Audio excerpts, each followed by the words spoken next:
Well, thank you, and good evening. We are so grateful to be here with all of you tonight. We're just glad this isn't a week ago and we didn't have a storm to keep us from coming here to share this music with you. You know, I have a question for you. Where does Jesus live? And we go by churches all the time and we wonder, well, is Jesus in there waiting for Sunday to come, or what's going on? Well, you know, Galatians 2:20 says, I have been crucified with Christ, and it is no longer I who live, but Christ lives in me. That means Christ isn't just hiding out somewhere in a building waiting for Sunday to roll around. He's in every one of us, every one of you. So you know what that means? As you came in here tonight, you filled this room with Jesus Christ, because he's inside of every one of us. In fact, he is all through and all throughout this very room.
is a new intro for me, so I'm going to pull out the paper that I prepared for this.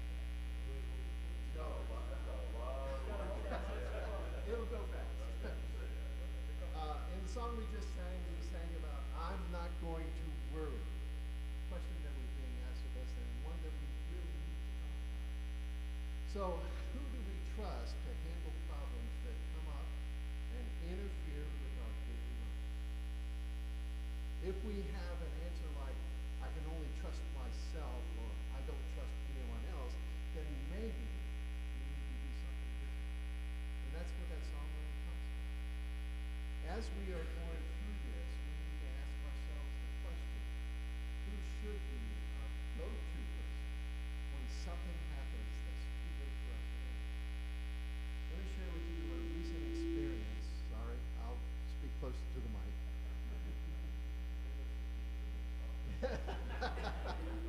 I'd like to share with you an experience that my wife and I just recently went through.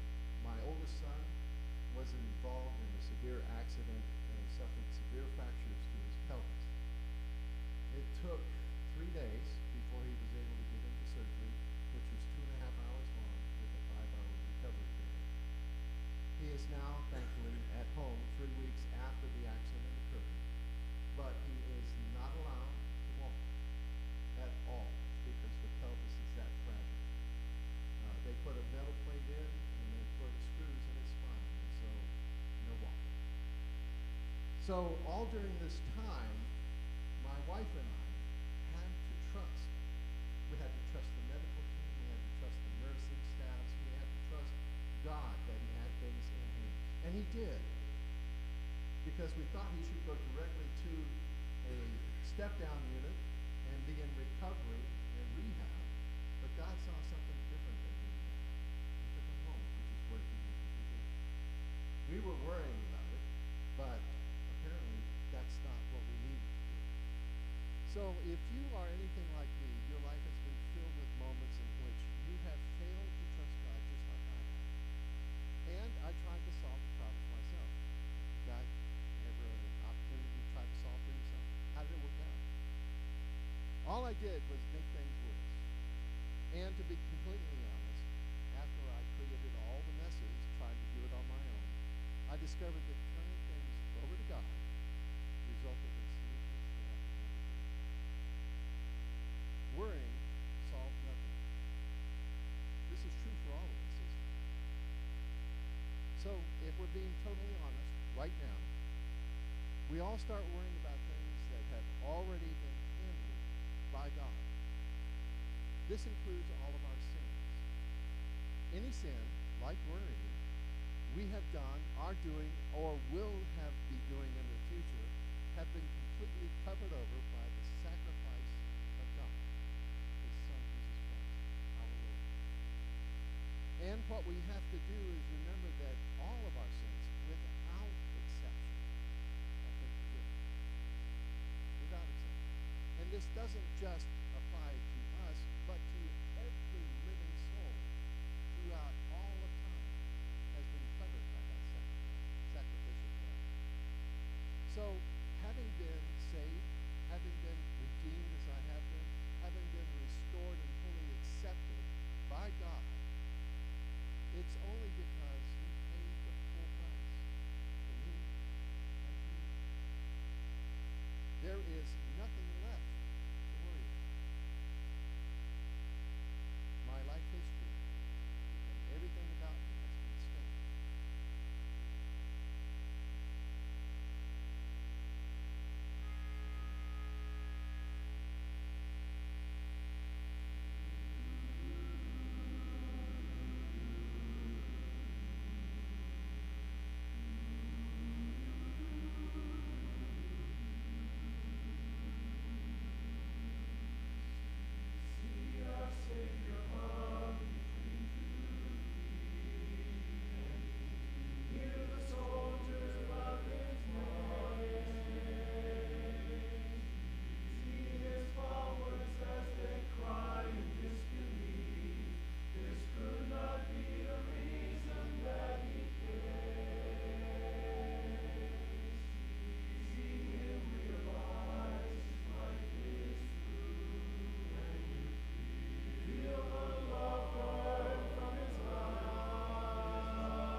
much.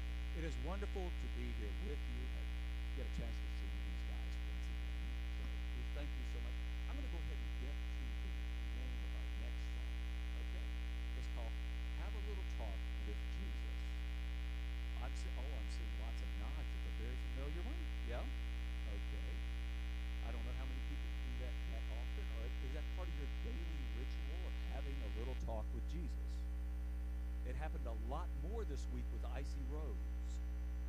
In fact, it came up a little bit quicker, and it came fast and furious and probably numerous times as you're trying to get home. The only time I could think of probably more is watching my wife drive my new car. Yes, oh my goodness. But anyway, but we have a talk, something that we can go to every day, something we can do, something we can enjoy, and just be in His warmth. And once again, we thank you so much. Have a little talk with Jesus. I once was lost in sin, but Jesus took me in, and then a little light from heaven filled my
it the perspective of the angels?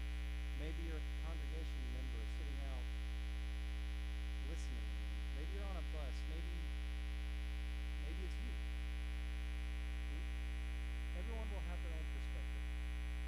We talked earlier about having a little talk with Jesus. Have you ever sat, maybe you are on a bus and you just hear somebody, thank you, Jesus, thank you, Jesus. Or you sit next to maybe somebody in service, praise Jesus, praise Jesus. They're having a little talk with Jesus. They're praying. We learn in the Old Testament, ways not to pray. Don't be big about it. Don't be too pious about it. Jesus taught us to pray in the upper room that one night. We learn different ways to pray. Sometimes we can do it in front of folks out loud. Sometimes we do it quietly in the room in our own house. I wonder, we know that God hears all the prayers. Do you think the angels hear them? Do you think they hear them and they bring the message to Jesus or to God up in heaven? Listen out, listen carefully. Maybe you'll hear a voice praying.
Well, we already shared with you a little something about your first day in heaven.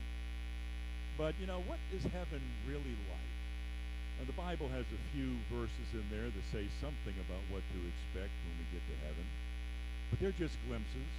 It talks about the pearly gates and the streets of gold and the walls made of precious stones. And it talks about the river of life flowing from God's throne. Mansions everywhere. But what is heaven really like? Well, I guess we'll all know one day when we get there. But there was a quartet back in the 40s who had an idea about what that might be like. And they called it the Milky White Way.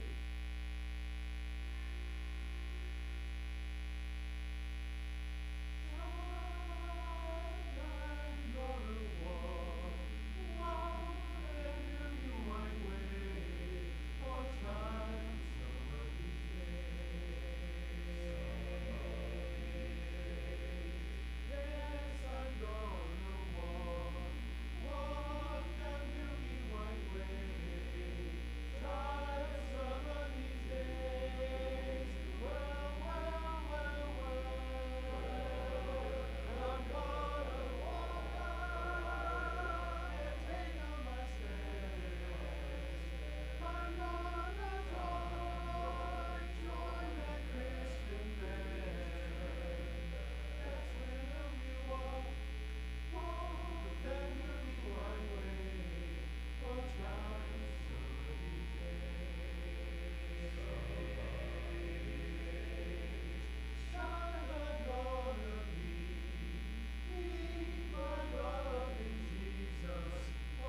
but regardless, it was done toward the end of time of somebody on their deathbed with a friend on their deathbed. And yet, a few things remained very in common.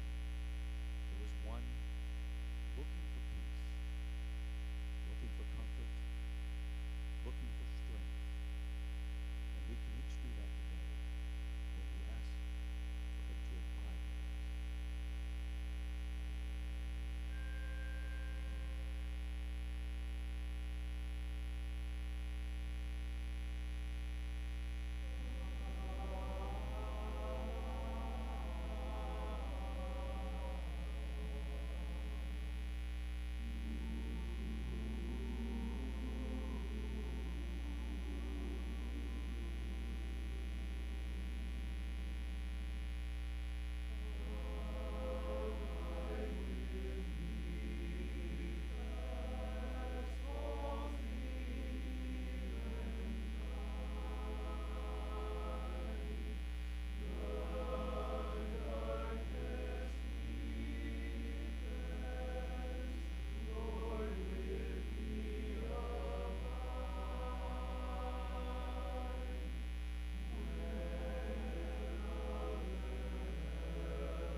I feel like the guy that introduces, that's on the microphone at the state fair when you're riding the Himalaya. Y'all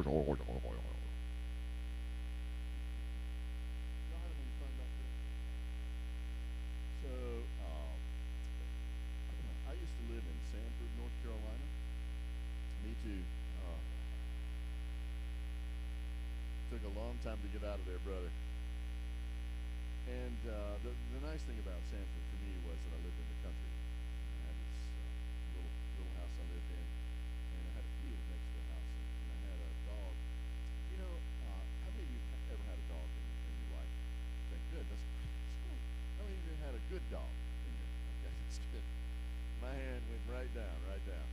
I ended up with this dog that was part lab and part chow. He looked like a lab but acted like a chow. Every once in a while he'd just bite me just for the heck of it, you know. Just like one time I was brushing my teeth, the dog walked by, like that. But anyway, he walked me 3 times a day whether I needed it or not. And the nice part about that was when we walked out in that field, particularly in the winter time, when it was really cold and crisp, you could look up and it seemed like you could see every star in the sky. And it was almost worth living in Sanford for, really. But the thing that I was able to absorb from that was that the whole thing that we see in the sky is an amazing thing. It's astounding. I can't get my brain, I know it's hard for you to imagine that, I can't get my brain around it, but it's true. And you look at and that star is right there, and that star is right there, and that planet is right there, and we are right here. We are close enough to the sun that we can have plants and animals and oxygen we breathe, we don't burn up, food, except for last week. It's all part of the big plan. I mean, that's just enough right there. Isn't that just enough to say there must be a God? And so God said, I made this world for you, but you drifted away from me. I love you like crazy. And you're doing this all over. You cannot be fulfilled living the way you're living now. And so I'm going to do this. I'm going to send my son down. He's going to show you how to live. And he's going to do the ultimate sacrifice for you so that when you leave this earth, you will always be able to be in my presence. There will be nothing that prevents us from being in communion with one another. The sins that you committed, I don't really like that word, but the things that you have done that have separated us will be gone. They will be forgiven, and we will be just as tight as picks. He didn't really say that, but he meant it. So, not to make light of it, but he did that just for you. Just for you. Because he loves us so much that he doesn't want to be separated from us. He knew. And it is not something that some people call that salvation. Anybody grow up Baptist? Salvation. Yes, praise the Lord. We're going to have salvation. Hallelujah. Let's take up another offering. Anyway, sometimes we get hung up on the lingo, but he just wants us to be close. And we cannot buy that. There's nothing we can do that earns that. It is just a gift from God saying, please be mine, be close to me. And if you'll just say to me, thank you, I love you, you are my heavenly Father. And acknowledge that I did just a little bit for you. This song is a great song. And it does just that. It's a quote right from the Psalms that it describes how gloriful. Who did the Sunday crossword puzzle? Is it in there? I think it's in there. How powerful and awesome God is. And it's just blown my mind. To God for his power. That can take any time at all. When I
God is so good all the time.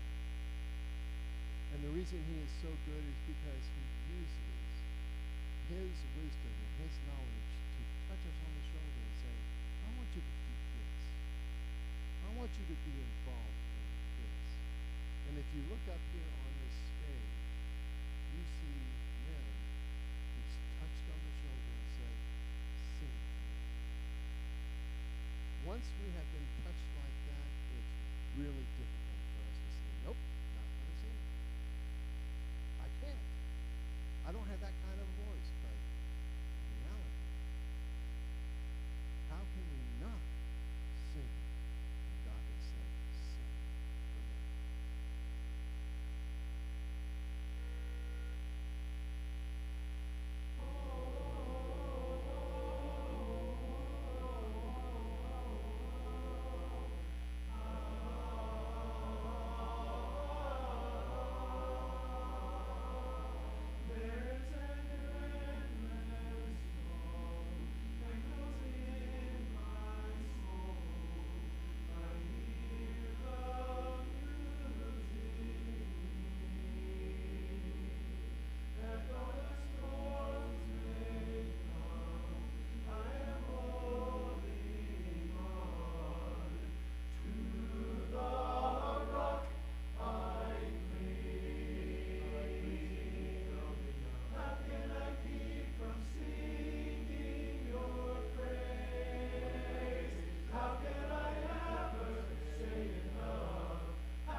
So I have a question for you. I realize that my clothing doesn't fit the group, but my voice is low enough. So, well, look at this. This is a nice spot. So, I hope you've enjoyed this evening.